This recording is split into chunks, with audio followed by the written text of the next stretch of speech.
because I do 1,300 crunches and sit-ups 4 times a week. What's a dose? Can you translate for us? Winner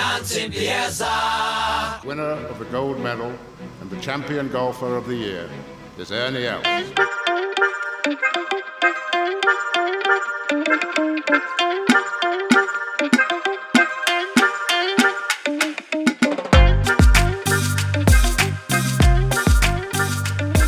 Good morning, everyone. Welcome back to the Goat Track. Very, very unusual setting we found ourselves in here. Hello, Jacques. How are you? How's it, Terence? Yeah, this is different. Just describe to everyone where we are, Jacques. Well, I think firstly, geographically, we are no longer in KZN, which we've finally broken out of the of the frontier land. Yeah, I feel like those sort of hicks from America who've never left their hometown, the deep south. So yeah, we're here in the big smoke of Johannesburg, and in the biggest smoke in Johannesburg, we are in Sandton. We've set ourselves up at a coffee shop here in Sandton. We're gold digging here. Yeah, but also we found within that coffee shop a little alcove, some nooks and crannies. But this place is a serious fishbowl. So it is 6:30 in the morning, and we've both got our sunglasses on, sitting around a table sipping on a coffee. Taking a photo of Jacques right now. No, this is quite a unique setting. So we are up here in the big smoke. We actually one thing you didn't mention is that this coffee shop is directly beneath the company that does the Provident Fund for our real 9-to-5 jobs. And we reckon they might be allocating their capital purely to their buildings because I've never seen a building like this in my life. Yeah, the overheads must be pretty substantial. Yeah, guys, the Goat Track is broken out of KZN, and we are up in found ourselves up in Johannesburg, and for a couple of reasons, but we semi got an invite. We wormed us way more than got an invite into attending the Jonsson Workwear Open. So that's the DP World Tour / co-sanctioned Sunshine Tour event happening at Glendower Golf Club this week. And we thought it was a great opportunity because we had a couple of takes on Glendower in our SA Open podcast, as well as to come and see some actual pro golf. We kind of shit on pro golf a little bit, I think, sometimes. But yeah, we wanted to come and actually physically see some really great golf, and I think it hasn't disappointed so far. Jacques, what was your takeaway from? We spent a couple of hours yesterday attending the Thursday afternoon session. What's your initial takeaways? Yeah, I think there were sort of two parts to the trip, or the first part being trying to pretend to be media, which was a story in itself, and then the second part, the golf, and watching I'd say a lesser known event on, it's not the SA Open or anything like that, but on a Thursday. And I mean, I think I've never watched a tournament on a Thursday before. And it was delightful. Pretty much full run of the course, full access. You can get seriously up close to the action. But yeah, I think the media side of it, wearing our media hats, we got to put your media hat back on. Those media hats are fresh. I think the tags are still on those media hats. Yeah, no. So, guys, I mean, basically, shout out to Michael Flismus at the Sunshine Tour. He's kind of a pretty well-known media personality around golf in South Africa, who sort of in the background organizes a lot of it. And we reached out to him and literally sent him a link to our podcast, and without even second guessing whether or not we were real media or not, he said, yeah, absolutely no problem. Organized some media passes for us, got us accredited. So Jacques and I walked in very much deer in the headlights yesterday to go and firstly get our passes, and the guy behind the counter said to me, "Are you here for that big activation?" Which I suddenly thought, holy shit, what have we got ourselves into? We both started sweating. What have they promised that we're going to be doing? Suddenly I saw us like running a little DJ table behind one of the greens or something, a la, like shout out Live Golf. But no, it was very chilled, and then we thought, well, let's go and walk into the media center, just go and say hi to Michael and find our feet anyway. As Jacques described it really well, it's like being in stand at 6 walking into your like boarding house or something for the first time, and everyone looks at you and goes, "Who the hell are you?" We looked a little bit out of place in there. Yeah, I think it got made even more awkward when genuinely we did walk in. Everyone sort of stopped typing on their laptops and doing what they were doing and just stared at us. So we arbed around, because you have to walk in past everyone. So it's set up almost like a classroom. It is a classroom. And it's basically a classroom with a TV at the front. We walked to the back of the room and then sort of arbed there for like 20 seconds. And then I was looking for my name. I thought there were names on the desks. Everyone turned around, and I think the one guy stood up and said, "Excuse me, can I help you?" And I just looked at you, Terence. I was like, "This is all on you." So Terence said, "Yeah, we are looking for Michael." He says, "Yes, I am Michael." I am Michael, and then I've never met Michael, so I was going off his Twitter. I have seen him on TV before.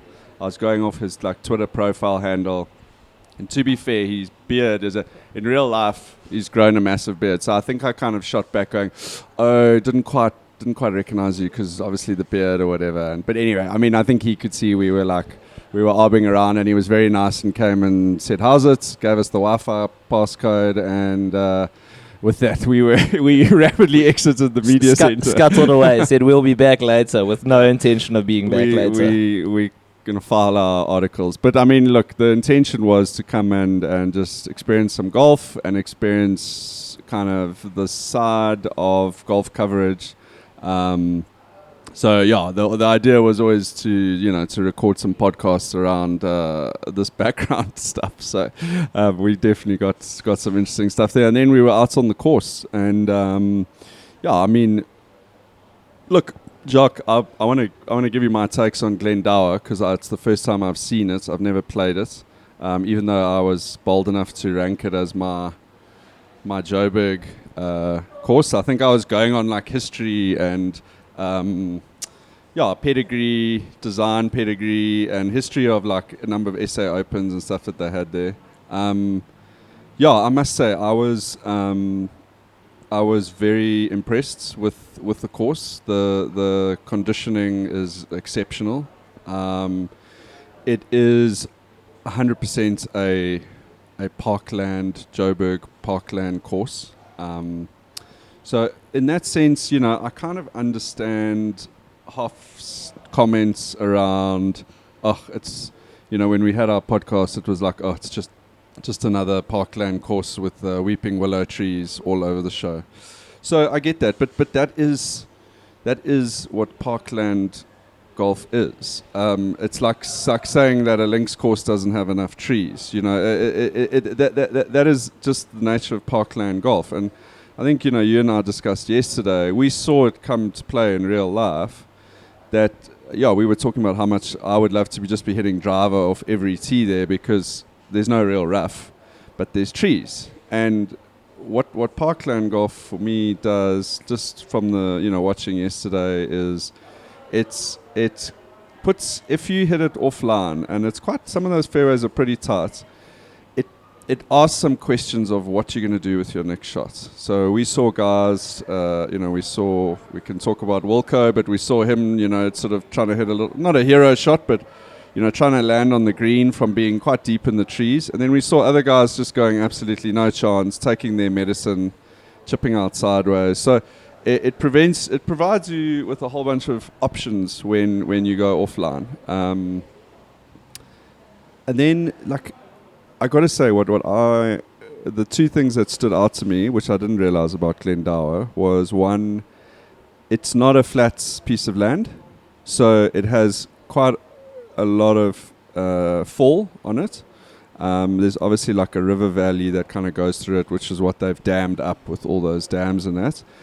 So I didn't quite realize how how much it fell down. I mean, if you look at that first hole, you tee off right up by the clubhouse, and by the bottom, you're all the way down in that bottom there. So it's not an uninteresting flat piece of land. And then I thought the green complexes look absolutely amazing. So the greens are much more undulating than I was expecting, and a little bit more subtle. I mean, you could see on 18. You know, we sat there and watched the guys coming through, and we both commented on how everyone misread that green. You know, I think they read too much into it, and that was probably a symptom of quite a lot of turn on some of the other greens, and then everyone read too much into that last putt on 18. Talking about the river that goes through it, I was also pleasantly surprised that it looked reasonably clean. I don't know if we did stench. I was going to say if we did a test, a sort of chemical test, it might not be the same. But I know it looks the part. It looks the part. But you don't know how many times you'd go diving for golf balls in there. Well, maybe it's like an Augusta situation where, you know, I've heard they throw some blue dye in there so that it looks blue for the TVs. I might have to do some background reporting on that today. I'll see what I can find out. I think you need to get to the boundaries of where that river enters and just see if they've put up big nets to catch all the toilet paper and the rest of it. Well, that's what they should be doing, otherwise. But I mean, it certainly looks great, and I guess that's all that matters. I mean, just going back to the greens again, like, you know, I didn't see the whole course yesterday, but some of the holes that kind of stood out to me was that second hole. So you showed me that second hole, the one where you hit right from that corner, yes, and it's a little round to the right. I mean, that had some incredible undulations on that green. And then it looks like there's a real mix, because like the par 3 8th as an example, we watched the guys go through there. That green is pushed up, but it's quite flat. So the challenge there is not missing the green surface, because if you do, you either way down to the left or you're in the bunker on the right. And then some of the other greens, like 9 as an example, much more undulating green. It looked like it had about 4 or 5 or 6 little tiers and pinnable positions. So it's got some real chops on the greens. I think it looks really great, and conditioning looks incredible. And Terence, I know that you were in awe of the build out around the driving range. Well, okay, so I mean, what I wasn't in awe of was so this is where I'm gonna mark it down a little bit. Is we were talking about SA Open courses and how we want to make the SA Open great again. You know, like I think those hats are in production, aren't they? Yeah. Red hats. But a bit of it I've seen at 18 there's 0 grandstands. Look, I know they're not expecting a gazillion people here, but I mean, we were probably one of like 5 spectators besides the like 20 strong camera crew, like just sitting on little white like chairs. It's beautiful. I love the fact that 9 and 18 are right by the clubhouse, but I can't see how you could do a build out there for like in terms of having lacquer grandstands around 18. Look, Colin and I were there for the SA Open, which Rory played and lost in the playoff to Graham Storm, and they did build out stands around sort of 9 and 18, so it is possible. That being said, I mean, all the white fold-out chairs that were around the greens, you know, it's not like we were jostling for position. They were very much available. Wives and girlfriends. That was basically who we were fighting out there. So I think, look, maybe it's a wise decision not to invest a bunch of money in fitting out massive stands if, you know, they can't even fill the white folding chairs at the moment. But again, that's Thursday.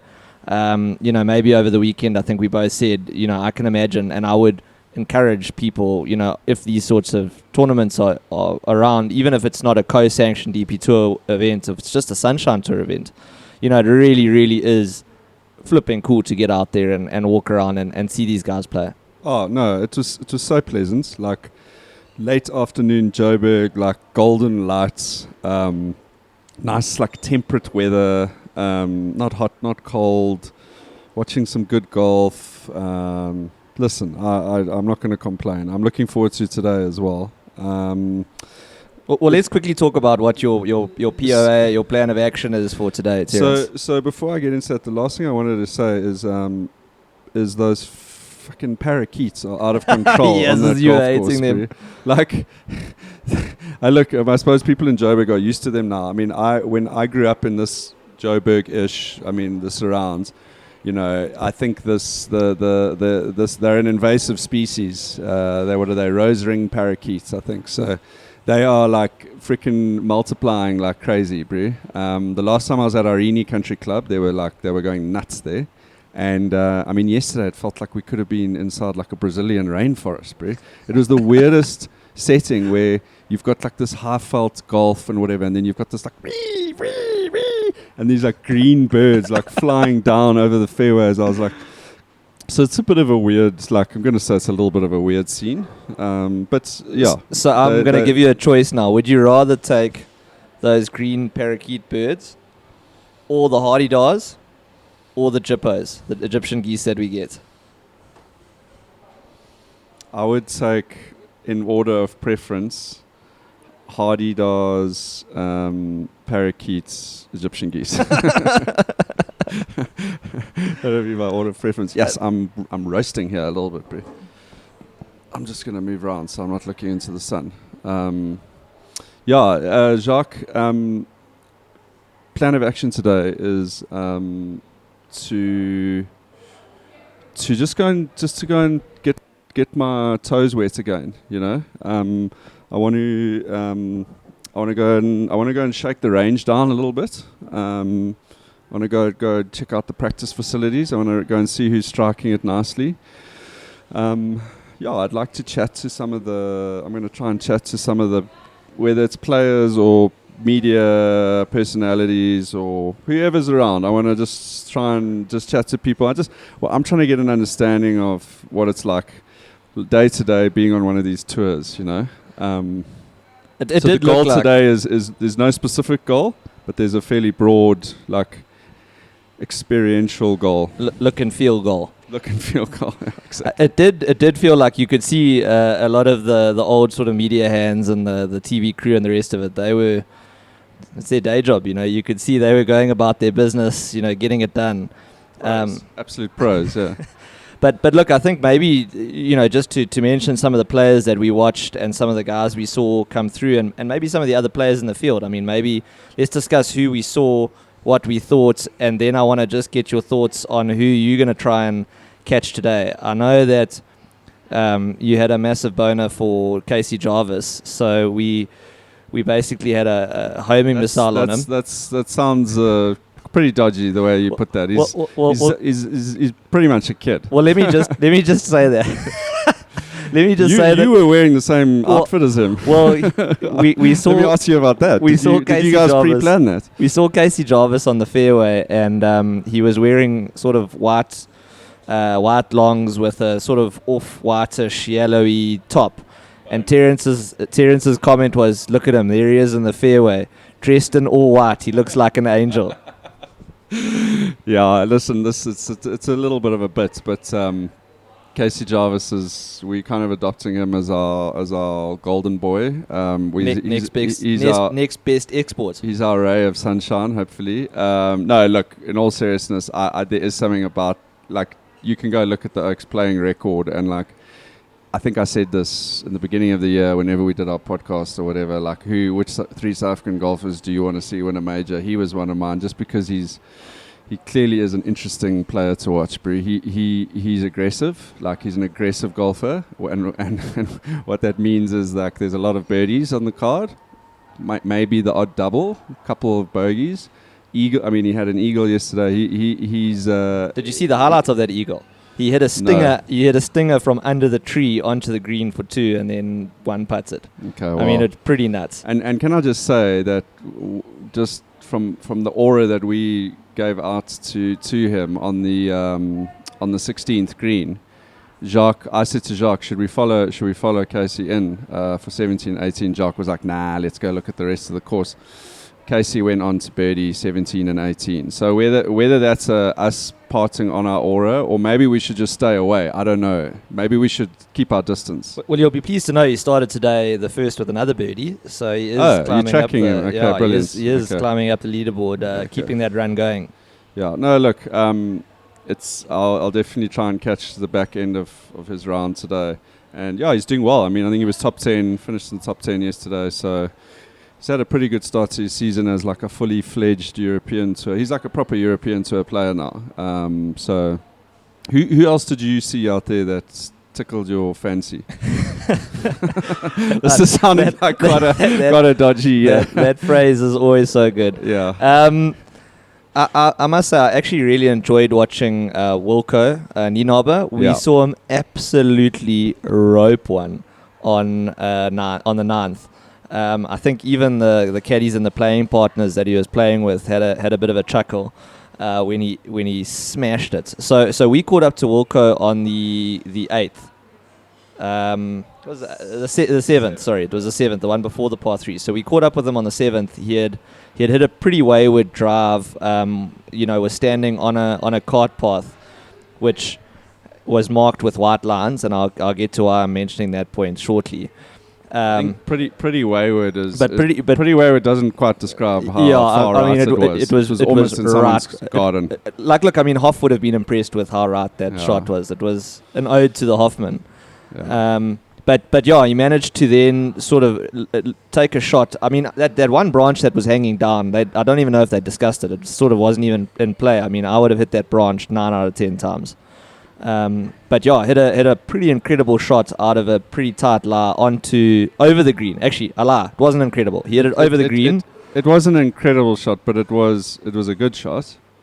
And then a pretty impressive chip downhill. And made about a 6-7 footer for the par. This is an all-time scrambling par that you've ever seen. And then watching Ollie Becker, Ollie Wilson, Oliver Wilson, who was playing in the 3-ball with them, who was on for 2, probably had about a 15 footer for birdie and 3 putted.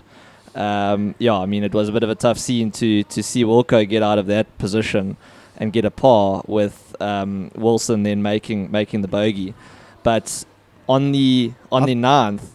Wilson. Can I just say, I thought what was incredible about that, because we saw Wilco's ball kind of come down next to that tree, and we were like, okay, this is going to be interesting.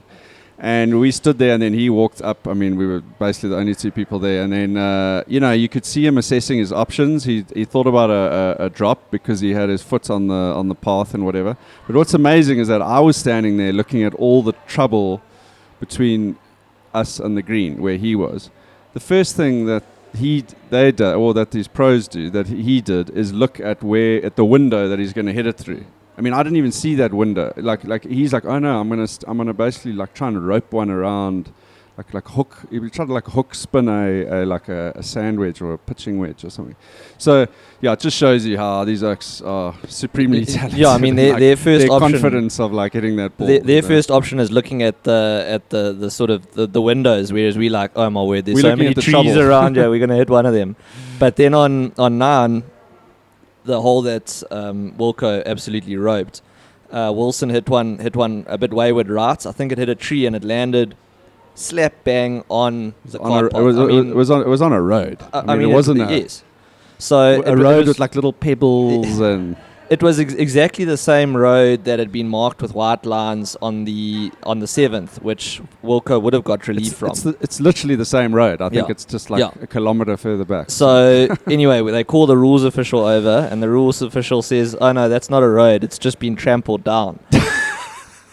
Anyway, there was some very harsh words. I think he was not impressed. Wilson's breath, yes, which is, I would say, rightly so. I mean, if that's not a cart path, then I don't know. I haven't seen cart paths in my day. I mean, clearly they just haven't marked that one, and now this rules official is desperately scrambling, going, "Nah, this isn't considered a road." And you're like, even the guy who was walking next to us, like he was like, why the hell isn't that a road? I think he was one of the volunteers, and he's like, that's absolutely a road. I mean, listen, I think I took a photo of it. Like it's you don't get more of a road. It's like an ox wagon trail type road. But don't know how many ox wagons have gone on it. But listen, he still hit it. He still hit it off that thing. Onto the green. He caught a branch, but he landed on the green. We were like, "Oh, good shot." He didn't look that like he wasn't that impressed.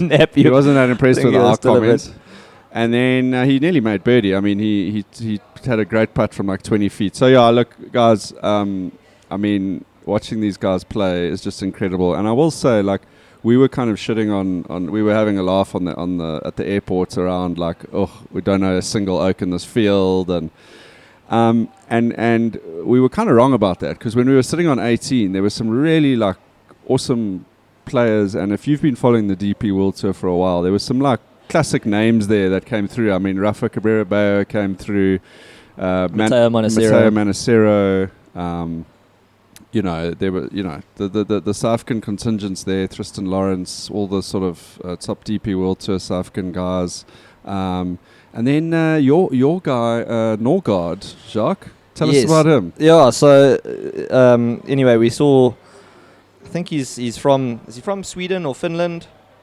Probably should. He's certainly a Nordic of some sort. He's certainly Nordic. I'll look it up quickly. Where anyway, we saw this Viking striding down the fairway. I mean, he's a unit. This oak is beast. And he's cut. and I think he also probably hired a smaller caddy just to accentuate what it looks like. But anyway, his name is Nicholas Norgard. It's not Nicholas, by the way. It's Nicholas. Nicholas. There's Norgard. no O. Okay. Yeah, just FI. He's from Denmark. So anyway, he it's quite lekker because, you know, we don't get the Højgaard twins, so we don't get Nikolai Højgaard, but we get Nicholas Norgard, who's also a bit of a beast, and I think he's the sort of store brand Højgaard twin for us. So it's quite nice to see, you know, like you like a Checkers version of. Well, exactly. You get those the no-name brand cornflakes. So okay. He's, I think, house brand. House brand. He's a house brand Højgaard.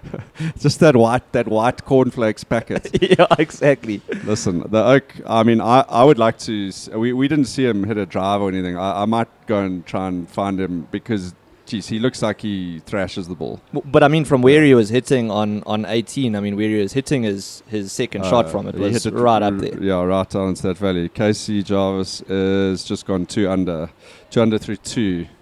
Yeah. Better get to the course. He's now lying T4, 7 under. The lead is 8 under. Tristan Lawrence also birdied the first hole today, so he's at 8 under.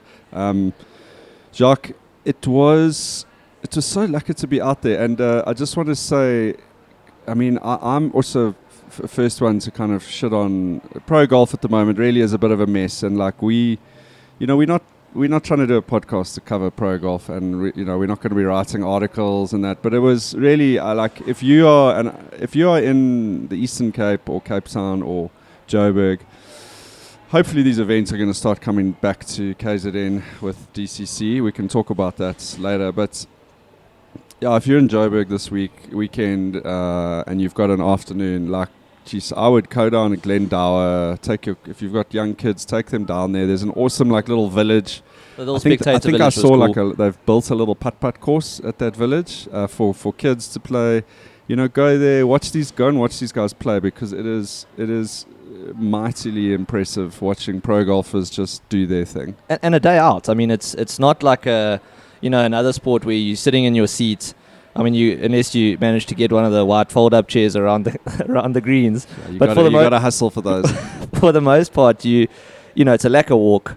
It's a good course, and you get up close and see these guys actually playing. I mean, like I said, you can hear what they're saying to their caddies on the box. You can see the shots that they're hitting. You're right there next to them, and I don't think any other sport you're going to get that sort of access to the action. And like these parkland courses are kind of spectator friendly as well, because like if you're feeling a bit tired and you've grabbed a couple of drinks or whatever and a sandwich, you just go find a tree to sit under, just try and make sure you're not like in the driving zone, which we found ourselves in a couple of times yesterday. But you know, you go park by one of the greens. It's like you could basically have a picnic there. I mean, it's not like the rough is like wild, and you know, it's like you can sit down almost anywhere in the rough and you'll be comfortable.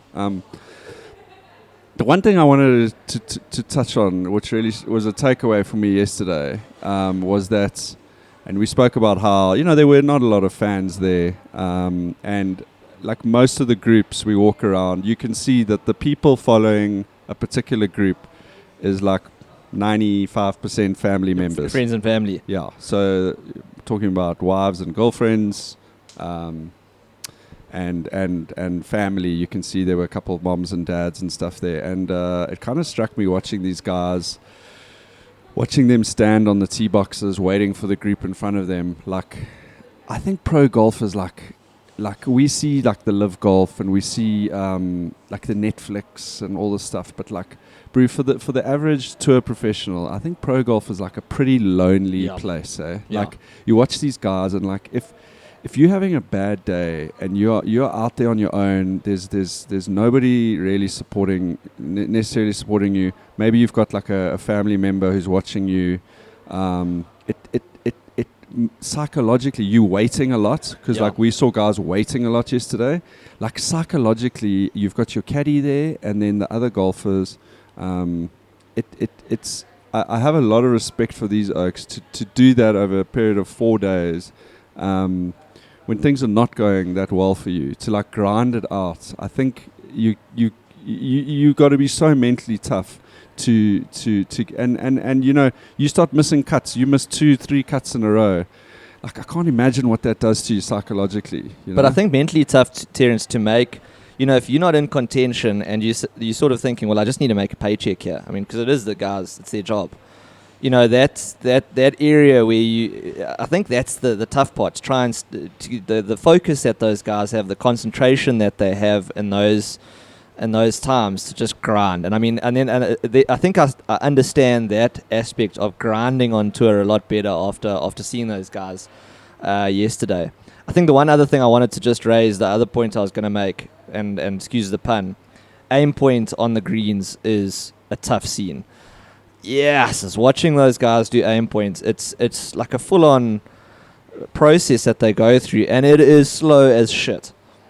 Yeah, I mean, I think it's the way that they're doing it. And look, even guys who weren't doing aim points, like in general, you can see there's a serious pace of play issue. I mean, the one thing that did stand out to me was how many of the groups we saw. It's not like us when we play golf, like you stand by the green and you wait for the oak to putt out. Brew, those oaks, the guy finishes the hole, him and his caddy are like on the next tee box, brew. The other oak's still on the green, like putting out. Obviously, they're trying to like keep up, and you don't want to be penalized because someone in your group is slow. But yeah, there didn't seem to be a lot of love lost. Like, you could see there was a little bit of tension. So the one particular guy that you and I were watching, his caddy was doing the aim points. I mean, the oak had about an 8-foot fucking putt. His caddy must have. I always thought the point of aim point was you go like halfway between you and the hole, you feel the ground, you take a reading, you do the putt. This oak probably felt the ground with his feet every bloody half meter over 8 feet. That was a caddy. Then they had like a minute discussion, and then the oak missed the putt by like a foot, bro. Yeah, I don't even know if he got it to the hole. No, he literally missed it by about 3 cups. So it does look like a little bit of a problem. Look, at the same time, you can also understand oaks, like it's kind of counter to what we were saying now about like this. The guys that we're watching here, Jacques, are like the oaks who are really fighting for their livelihoods, you know. Look, some of them have got, you know, they've had good careers and that, but they still are grinding essentially for a paycheck. So you do want to, I guess, take your time in that, but you can see that it's an issue out there. You can see why Brooks lost his shit with Patrick Cantlay in the Masters. Because also you slow down the pace of, like, if you're a fast player, you completely screw with somebody else's. Even if you're not even if you're just a medium pace player, Terence, I mean, those oaks must be losing their minds. I mean, to sit there and miss that putt, and then, I mean, imagine he missed it like a long putt by like another 6 foot, and they did that whole process again. when the guys are ready to tee off on the next box, and you've got to sit there now and just stew over your next shot. Yeah. Tough. No, you can see some of those guys are getting ants in their pants, because some of those guys actually, I must say, were really fast players.